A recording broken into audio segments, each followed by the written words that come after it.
Hello.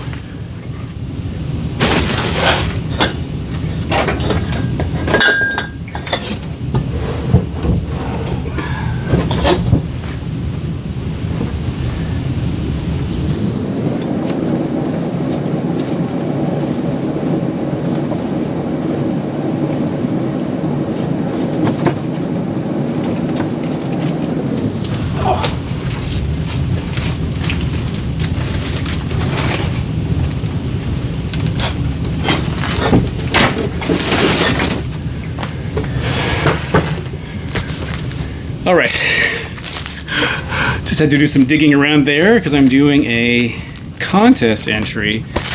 Now there's a channel called the Fraudiophile.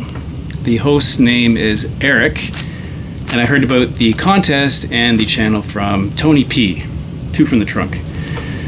And so I thought this is a pretty simple thing to do. I just have to excavate a little bit, and I was pretty sure I could find the Pink Floyd records without too much work. Now we don't have to rank all the Pink Floyd records. He did in his video, I think. But he asked us to rank the top three, our top three favorite Pink Floyd records, and there's a prize, which is a Pink Floyd record, and honestly, I can't remember which one it is. If you go to the channel, I'll leave a link. You can figure out which one it is. Okay, so top three Pink Floyd records, which is easy for me. It's harder in the past, but I think it's pretty easy. So let's start with, let's put these down here. Number three, 1977. You already know what it is. Animals. Now, I absolutely adore. There may have been a time where this is maybe higher than number three. Not that I keep, rankings in my head or anything, but I guess when I discovered this record, it really resonated with me, and it certainly wasn't in 1977. I can tell you a story about the first time I heard this record, but I won't. I'll save that for maybe not even YouTube friendly, that story, but I'll think about it. Anyway, this has just killer tracks. You knew Pigs on the Wing, Dogs, Sheep, etc. Fantastic. This will be a Canadian pressing, but not a first pressing. Probably sometime, this is either late 70s or sometime in the 80s, early 80s. So, fantastic record. I have met people who don't like this record, and it always perplexes me because I just think something about this record, the sound of it, I don't know, it just really appeals to me. By the way, since I pulled most of them out here, I will note that Aaron with Alameric gave me this as a prize for one of his contests, the remix version from 2018, which is really interesting. I'm not sure which is my favorite. I guess I'm more used to the original, but also very interesting record. Very similar, of course. Number two is a record that used to be my favorite Pink Floyd record. But, things change over the years. But I remember this, I would argue that this was the best Pink Floyd record. That is Wish You Were Here from 75. Again, another Canadian pressing. Really strong set of songs in here. And the good news is most people know about Pink Floyd. I don't have to really say anything about Pink Floyd. You know these songs. I'm sure you do. Really, really great album.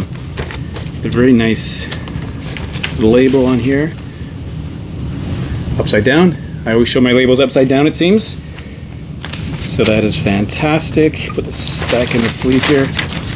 And that leaves number one, which I'm pretty sure you're all going to guess what that is. But before I show it to you, I should mention that I'll just talk briefly about another record, because I think I mentioned in another video when I was in grade 9 in geography class, the guy sitting next to me, coincidentally, his name was Eric as well. He passed away last year. He was a heavy influence in terms of music for me, and one of the records I bought in his recommendation when it came out was XTC's Drums and Wires, which I absolutely adored. And he also insisted that I buy Pink Floyd's The Wall, which I did, and loved it. Of course, I already knew Another Brick on the Wall Part 2, of course. So for a while, this was my favorite Pink Floyd record, but I would say it's dropped way down the list. I don't really listen to it very often. In fact, I sold my copy, believe it or not, because I didn't like it anymore, and then I had to buy another copy years later. But no longer my favorite. So my favorite now, and has been for quite some time, is, of course, the only one it could be is Dark Side of the Moon. I mean, this could possibly be, I'm sure this is in the running for one of my all-time favorite records. It's just terrific.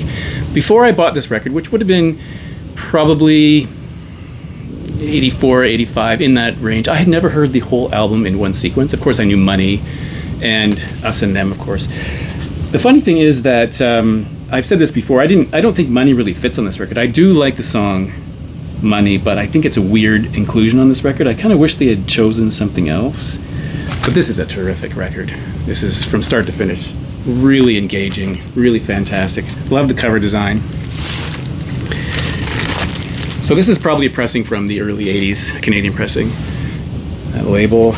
And my copy's in perfect shape, I have to tell you. And in here, we have the original inserts. So we have the 2 stickers, which I have never stuck onto anything.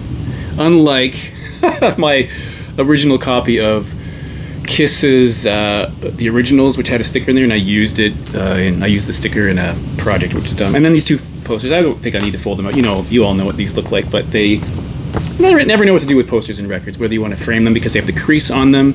These have been folded since I bought the record, so I guess 40 years these have been folded. Yeah, they're still in perfect condition though. So that's top 3 Pink Floyd records. And I encourage you to check out the channel from Fraudiophile. And this is a pretty simple contest to do. Probably easier for you to do than for me to do, because I had to dig back there for the records. But thanks for watching, and I'll see you in the next video, whenever that is.